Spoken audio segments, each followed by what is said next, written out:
नमस्कार। चलिए 4 जनवरी 2026 की दुनिया में हो रही कुछ बड़ी और दिलचस्प घटनाओं पर नजर डालते हैं। पेरू में मधुमक्खियों को कानूनी अधिकार मिल रहे हैं, तो यूरोप में व्यापार के नियम बदले जा रहे हैं। आइए इन सब कहानियों को एक एक करके समझते हैं।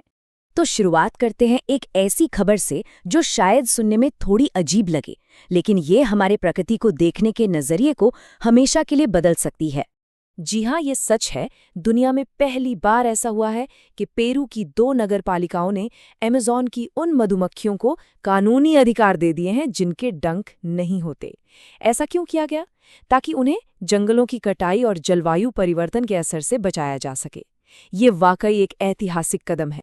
तो जिस तरह पेरू में प्रकृति को बचाने के लिए नए कानून बन रहे हैं ना, ठीक उसी तरह यूरोप में भी पर्यावरण की रक्षा के लिए आर्थिक नियमों में बड़े बदलाव किए जा रहे हैं।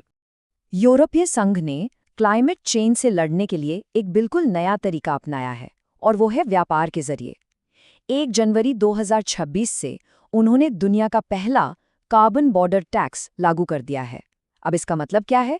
सीधी भाषा में कहें तो जो देश ज्यादा प्रदूषण फैलाकर स्टील और एल्यूमिनियम जैसी चीजें बनाएंगे, उन्हें अब यूरोप में अपना सामान बेचने पर ज्यादा टैक्स देना होगा।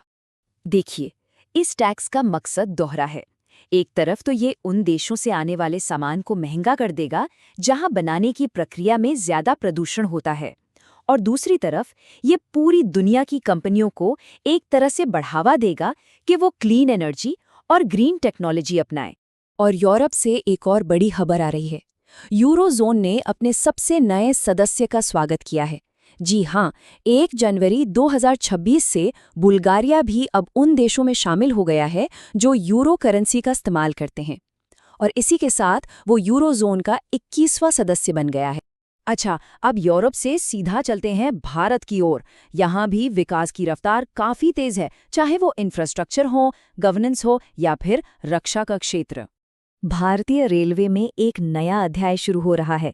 देश की पहली Vande Bharat sleeper train launch हो गई है, जो असम के गुवाहाटी से पश्चिम बंगाल के हावड़ा के बीच दौड़ेगी, और इसकी रफ्तार है 180 किलोमीटर प्रति घंटा।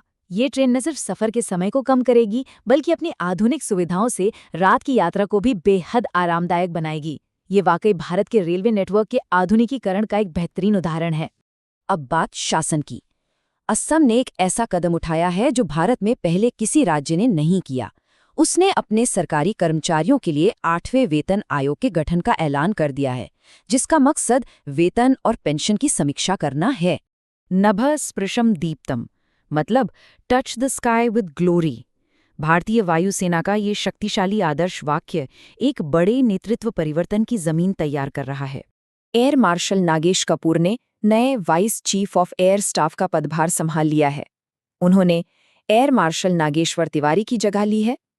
यह भारतीय वायुसेना के लिए एक बहुत ही महत्वपूर्ण नियुक्ति है।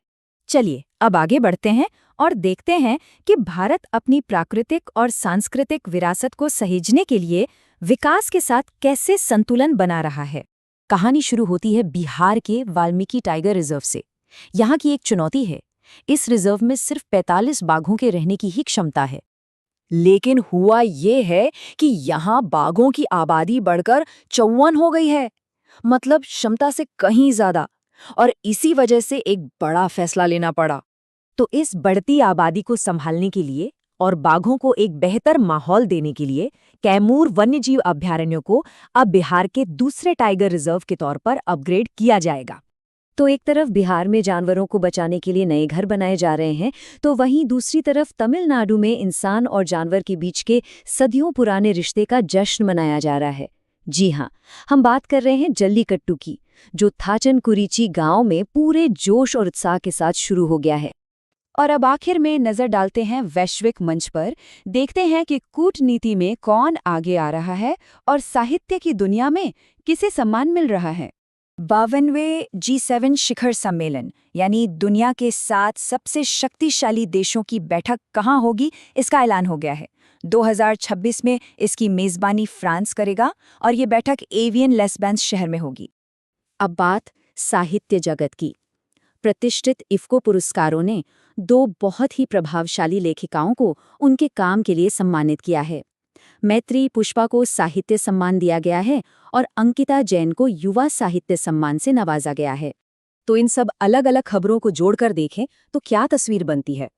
तस्वीर ये है कि दुनिया बदल रही है। पेरू की मधुमक्खियों से लेकर यूरोप के कार्बन टैक्स तक हम पर्यावरण को बचाने के नए नए तरीके ढूंढ रहे हैं। वहीं भारत में नई ट्रेनें और नए टाइगर रिजर्व विकास और संरक्षण के बीच संतुलन बनाने की एक कोशिश है।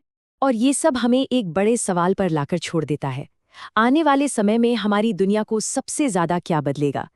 क्या वो प्रकृति को दिए गए नए अधिकार होंगे, या व्यापार को नियंत्रित करने वाले नए नियम, या फिर विकास और परंपरा के बीच चलने वाला ये संघर्ष? इस पर सोचना वाकई जरूरी है।